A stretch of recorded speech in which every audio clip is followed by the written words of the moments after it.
Oh, I feel like they should share that with me. He doesn't know. We're talking about the first letter, and the first letter tonight is 85 individuals hold as much of the riches of the planet as half of the world's population.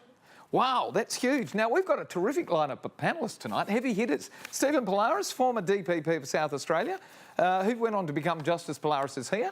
On the other side of the panel, we're going to have John Hammond. So two big legal eagles in tonight. Natalie's in first timer. We'll see how she goes. And Anita, our gorgeous little dancing instructress, is with us, but she's not going to teach us any dancing. She's going to answer the letters, which are these. You know what the first one is? 85 individuals hold as much of the planet's riches and wealth as half the world's population.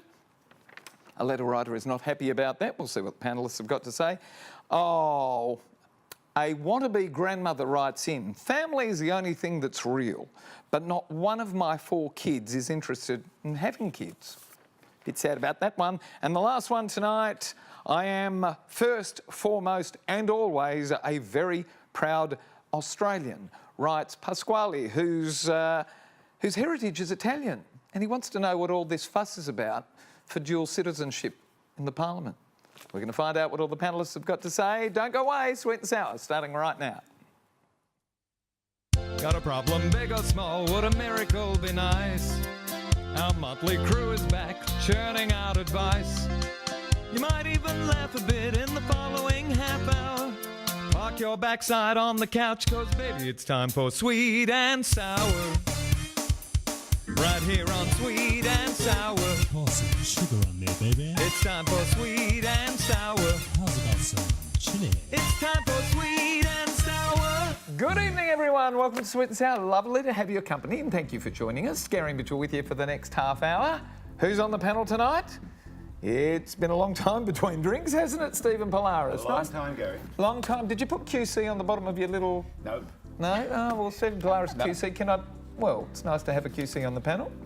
We've got another legal eagle on the other side. How are you? I'm good. Good. Thank you. Looking forward to tonight, yes. You've seen the letters? I've seen the letters. And your legal mind tells you that? Not much yet. Terrific. Great to have you back, Steve. How many years? More than 10? More than 10, yeah. More than 10? Yeah, but Wow. It's been 10 years since I was last in Perth at least, so been a long time. Good to have you back. First timer tonight. Hello, Natalie. Hi, Gary. Nice to have you Hi, here. viewers. Yeah, thank you. Now, what do? You've got a cafe in Fremantle. I do have We a don't cafe do in shameless Fremantle. plugs, but tell us which one it is. It's Cafe de Breton and Bennett. Where is it? It's on High Street. In Freo again? In Freo. Terrific. What else do you do? Do you do a lot of Actually, I'm a recipe developer and writer, so that's first and foremost. things? That's my Who do you passion. recipe develop for? Oh, for a number of places. I was at Thermomix for a little while, wrote a couple of books, bits and pieces there. Wow. Yeah. Okay, that's terrific. Great to have you here. Thank you. If they don't like you, they'll email us and tell us. If they do like it, they'll also email us and tell us, and you'll be invited back. We will see what they have to say when they email. Hello, Anita. Hello. They like you. They I like you already because I love cooking and new recipes. So I'm gonna she's have a very to... good We'll indicator. have cookies Yes. under the counter next time. I Yes. didn't know. Oh, you can come back already. have That's a little good. We food love that. demonstration. That's good. You're not going to teach us how to dance tonight. Well, if we have some time, We can share next now. time I'm next on, time. All right. if I'm prepped, then I'll bring my dance shoes, my little Latino skirt, and we'll get you cha-chaing across All right. across the front there. Why do you keep going to Melbourne? Oh, I work. So my agency's over there, so I've just done a few bits and pieces for the Melbourne Cup over there, some Terrific. spring carnival events and pageants and stuff. Terrific. Are you staying in Perth for a little while? No, I fly back on Thursday for another job. John, do you fly back to Bali anytime soon? No, I just come back from Thailand and I met my daughter there because we decided to meet halfway. Did you know her beforehand? Yeah, I did know okay. her beforehand, yeah.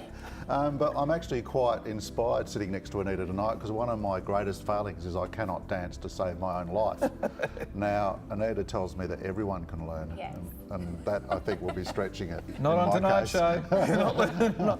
We got to do some work. Here we go. Good to have you here, Jono. Dear Sweet and Sour, I shake my head in disbelief. It's not fake news. I wish it was. We think our system in the Western world is working, but when 85 individuals hold as much of the planet's riches and wealth as half the world's population combined, over 3.5 billion, Something is just plain wrong. It's obscene, utterly obscene. And now Trump and Turnbull want to accelerate that disparity by dropping company tax rates. Again, it's utterly obscene. Trickle-down economics, which is the only argument that these people advocate, has been demonstrated over and over to be rubbish. The most recent example being the Kansas experiment, zero tax rate. Both Turnbull and Trump are without any argument in the rich category. How do we stop this grubby, brainless decline back into the ancient feudal world? And make sure that our next generation, our kids, aren't slaves to the rich few, because what we're currently experiencing sure as hell isn't progress. Georgina of Subiaco, straight to John. Gary, it's a problem. And I'm politically biased.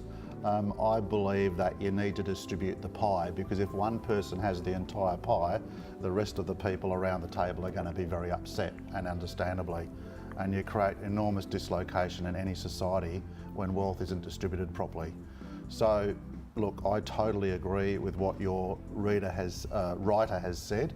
I think we do need to have laws which distribute the pie so that everyone gets a bigger share of it. We know even today in Western Australia that a lot of people can't afford their energy bills, their gas bills. They don't have enough food in the cupboard. So when you're telling me that Facebook isn't getting taxed enough, that people are using offshore tax havens to store their enormous wealth, then yep, I sympathise with your writer. Anita? I agree. It just seems to be the rich are getting richer and the poor are just getting poorer, and the people that are struggling the most are the average everyday people like you and myself, where our bills are getting more and more but our wages aren't. So it's a little bit disappointing. Natalie, put some balance into it for us. Give us the other flip of the coin. Okay, well, actually, I did a little bit of research on it because I wanted to know a little bit more about the subject rather than just off-the-cuff opinion. And I found that it's actually 8 individuals. 8? 8 individuals that have over 3.5. Only 8? Yes. It's getting Got worse, not smaller. better. Yes, yeah. But if you actually look at the profiles of those people, you know, they have got the giving pledge. Warren Buffett gave half of his wealth away. People like Larry Ellison, who's got the Oracle wealth, he's also going to give the rest of his money away when he passes on. And some of these people didn't start off rich. It's not wealth that's just, you know, accumulated staying amongst families. Amancio Ortega, who's the second richest man in the world, he was a son of a railroad worker. So, you know, it's not accumulated wealth. It's not over accumulated generations. wealth necessarily. Does that make it any better though? I think that if they have a philanthropic, and all of them do, a lot of them have, you know, the Gates Foundation is, they want to eradicate illness in the third world. Okay. That's a pretty big pledge to put, you know, your money where your mouth is. Steve, give us the wrap on it.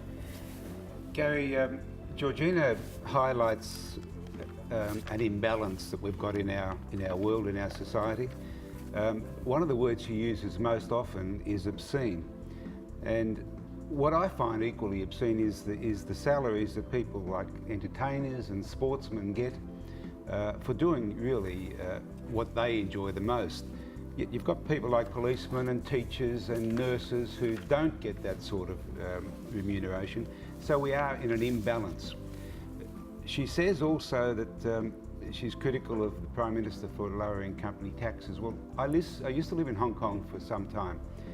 Low tax rates seem to work there, although I've got to say they seem to work better for those with money than those without it, because it really didn't matter if you had no money what tax rate you're paying. So the letter highlights an imbalance. How do you solve it? I don't know. Whether it's whether it's a redistribution, as John says, of the wealth, that'd be fine if you could do it, but that's been tried and failed. We ask you people at home for a response to this question. 85 individuals hold as much wealth as half the world's population. In your opinion, does this require urgent political action to correct? Only 56%, there it is on the screen, said yes. 44% said no. So there you go. So that's a pretty even split when it comes to questions that we ask on Sweet and Sour. So everyone's got questions in their head. When we come back, we're going to be talking about family and whether kids are the most important thing.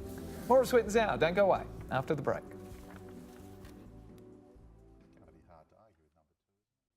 Getting in touch with Sweet and Sour is easy. Just head to sweetandsour.net.au to send us a letter. And while you're there, why not check out our past episodes? Plus, don't forget to like us on Facebook and follow us on Twitter. And for a behind-the-scenes look at Sweet and Sour, check us out on Instagram. And if we have to stop talking now, don't we? Yes, yes. He was married to our cousin, my cousin. Oh, okay. Well, let's catch up another time. For everyone who does want to send us a letter, we're going to send you to the movies. And this week we're sending you to Detroit, courtesy of Natalie Cameron and NRC Communications.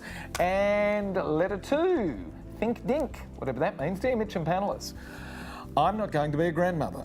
I only ever wanted to grow my family. Family is the only thing that's real, but not one of my 4 children wants kids of their own.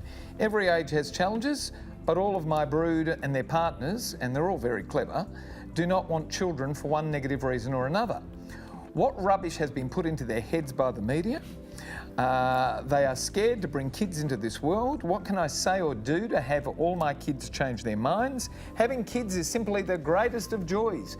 And family, as I said, is the only real thing in life. I want to be a grandmother and I want my kids to be grandparents too. Please discuss this on the panel where we're doing that. Angelica of Brunswick, Victoria, and we're going straight to Anita first.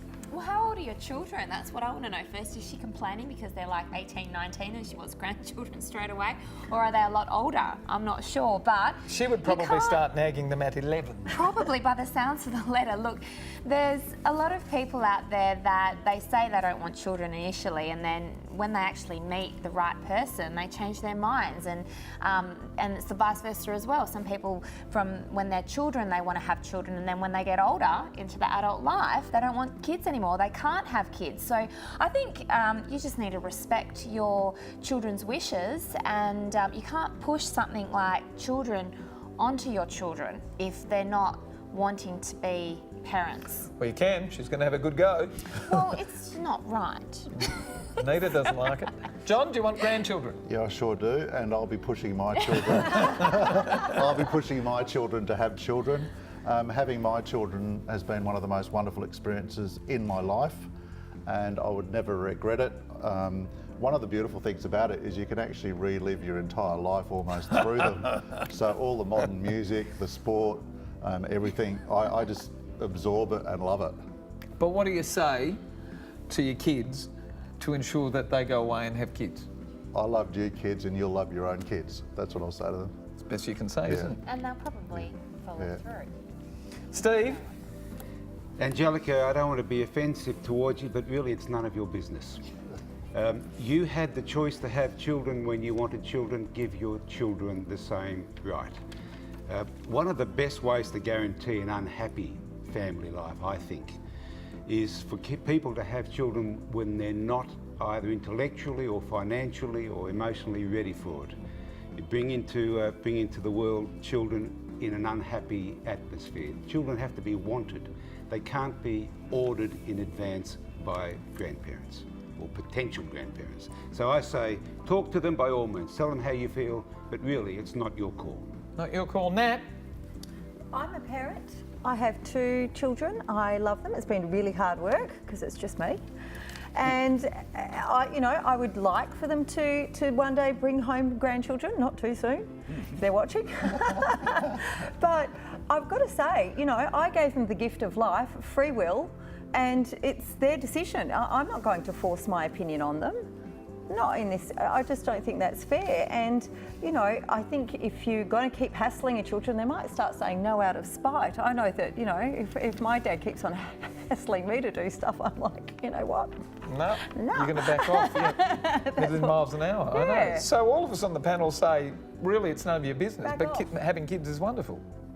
So... Yeah, that's not But they need to inconsistent. learn it out. It's not inconsistent? No, it's there we go. It's not inconsistent. There you go. Everybody's agreed on this panel. Yeah, It makes for a boring show, doesn't it? We asked you people at home the answer to this question. Despite life's hardships, is there anything in life more valuable or rewarding than having children? 61% of you said yes, there is something more. I'd love you to write in and tell us what's more rewarding than having kids. Please let us know. 39% said no. And we're going to go for a break and giggle at that 61% in the meantime. When we come back, we're going to be talking about the dual citizen debate. Is it a debate or is it a fiasco? We'll find out when we come back. Don't go away. See you soon. Hi, my name's Rianna and I'll be performing later on Sweet and Sour.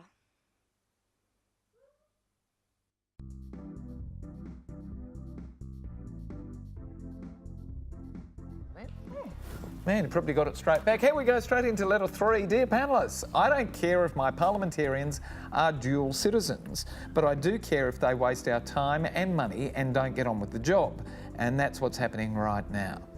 We've just had the same-sex marriage postal survey fiasco because they were too scared to advocate for social progress, and now we have this crap going on with every second federal politician ducking for cover. Seriously, what difference does it make to any of us if we have dual citizens in our parliament? All except our Indigenous came from somewhere else, and I'm very proud of my Italian heritage and I celebrate it.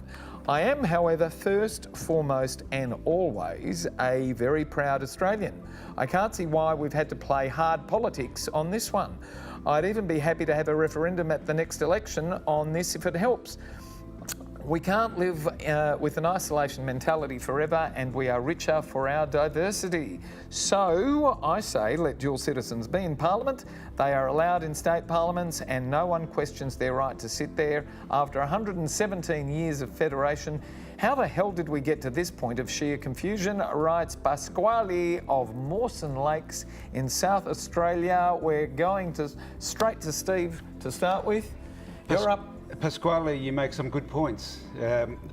It's inconsistencies throughout the various levels of government in this country, and there's no easy answer for you. I certainly don't have the answer. What we've seen, though, however, is as a result of these recent popularity polls and things, is that many people in our community don't want social change. And you'd like to think that after this many years of federation in Australia, that our society is big enough and ugly enough to cope with those people as well as those who do want social change. What we've learned also, I think, is how difficult it is to amend our constitution, because that's the source of the problem. We have to be constrained by the constitution. That's the legal document that regulates what we do and how we do it. And until we can find a way that we can more easily change the constitution so that it more readily matches modern day thinking, then we're going to have this problem for a while. We will, because it's no easy task to change the constitution. You've got to get majorities of states and the total number of voters as well, and that's historically proven very difficult to do.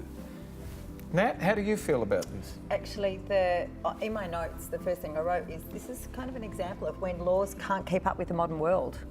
And I think that's primarily what's going on here. Is the world has changed so much in 117 years since we federated, and you know this is an old relic from the UK. You know, and it's, you know, is under an acknowledgement of allegiance and obedience to a foreign power. That's how Section 44 goes. And, you know, it's driving me nuts, to be honest. I could turn on the TV and there's another person running for cover, exactly as Pasquale says, and I just feel like it's a ginormous waste of time and energy to a certain extent, but I do understand, and we must respect the laws of the country, and until they have time to change, you know, so maybe a referendum is the way to go. It can cost a ginormous amount of money to renounce your citizenship. I did read about an MP, we were talking about that in the break, that it cost him $25,000 to renounce, and a lot of toing and froing to renounce so he could properly apply. So, you know, it's a bit of a, maybe you should have known that part of the Constitution, but maybe, you know. If we had a vote tomorrow and there was a referendum on, and it said, are you happy to have dual citizens in the Parliament? What would you say? Look, yes, I am, but so long as they are Australian citizens and to a certain extent, you know, there is a point of acknowledgement of allegiance, obedience to a foreign power. I can understand where that insecurity comes from. We asked you people at home this question: do you care if federal politicians are dual citizens? Here you go, here's the answers. 31% said yes, we care. 69% said no, we don't care if you're dual citizens. Says a lot. It's higher than. Anita, I thought it would be. have you got more- European Yeah, well, I've just citizenship? applied. Last year when I went to Europe, I actually. Have you been accepted yet? No, not yet. I'm still in the because it's quite a big process to go through to get If you my want to run Italian. for Parliament, I can't do that now, and so I've just learnt. But I don't see the problem today.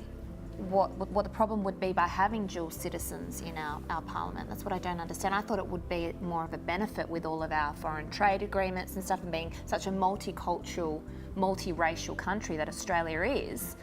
I thought we would be embracing it, which means the laws do need to be changed ASAP to embrace what Australia is all about. we don't actually change ASAP anything, though. No, As Steve said, so it's we're just learning. very hard to do It's it. just- Interestingly enough, Britain doesn't have a written constitution. They can change it overnight, and they do, Yes. and they have. The Americans in their constitution can Yeah, do the it almost at monarchy. the drop of a hat with amendments and various Yeah. things, so they have it much easier than we Second do. Amendment, and Yes.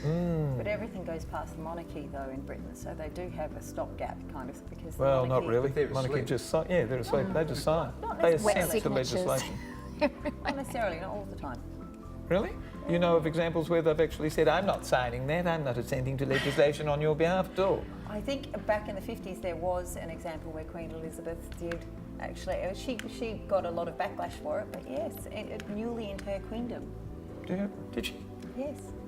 It would probably be more on the form of the legislation, whether it was actually entitled to be presented at that point in time. She wasn't too careful about the tax legislation recently.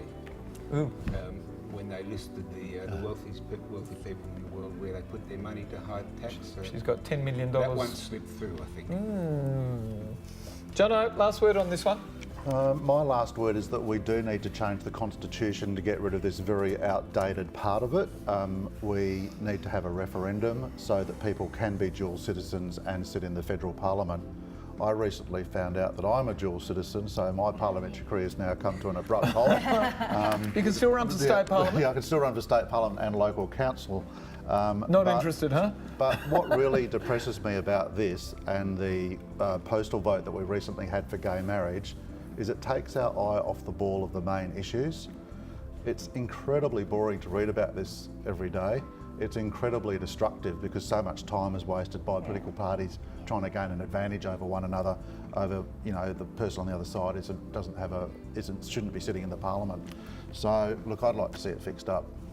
That's Like true. to see it fixed up. The media frenzy over this is quite tiresome. I see another one off to make myself. Do you like this letter to give away the pair of limited edition sunnies, courtesy of Alon Treves and Aussie Opticals, or do you like another one? I like this one because. You like this one? Yeah, it has Steve, which one do you I like? vote for the last one. You vote for the last one? Okay, you too. What do you I'll like? change my vote going for the last one. There's a lot of law in this one. Anita? Well, I'm Doesn't just matter gonna what you say. throw a Come on, spanner Anita, in the change your works and say, no, letter one. Spanner's coming right back at you, 3 to 1. There you go. Coming out to Pasquale of Mawson Lake, South Australia, a pair of limited edition sunnies, courtesy of Alon Treves. We've got to go. Stavro, nice to have you here, mate. Thank you very much. It's been a pleasure. You're not allowed to make it another decade before you're on the show. Well, I'd like to be able to say that I'll be fit enough to come back in a decade. You will. Terrific to have you. Nice to see you. Thank you. Nat, no matter what they say, you're coming back. You were pretty good, and I know what they're going to He say. just wants the cookies. Yeah, under the table. Yeah, it was great. Good to have you. Good to be here. All right. You haven't taught us anything yet. Well, when during the breaks, we didn't when get Natalie taught brings the food tarantella and the or anything. snacks, Yeah. then Dance it all we off. can dance. Oh, we've got a whole picnic coming up. And of course, we're all going to John's place for the Christmas party this year, aren't we? Yeah, well, all the emergency services are on standby. St John's will be there with the team, and Gary, you should be fine. All right, I'm queuing up already to get in. Jono, good to have you here tonight, Yeah, mate. thank you. All right, thank all of our wonderful panellists.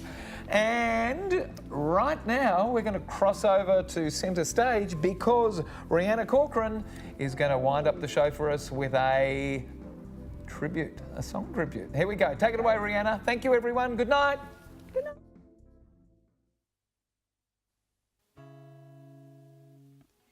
Club isn't the best place to find a lover, so the bar is where I go.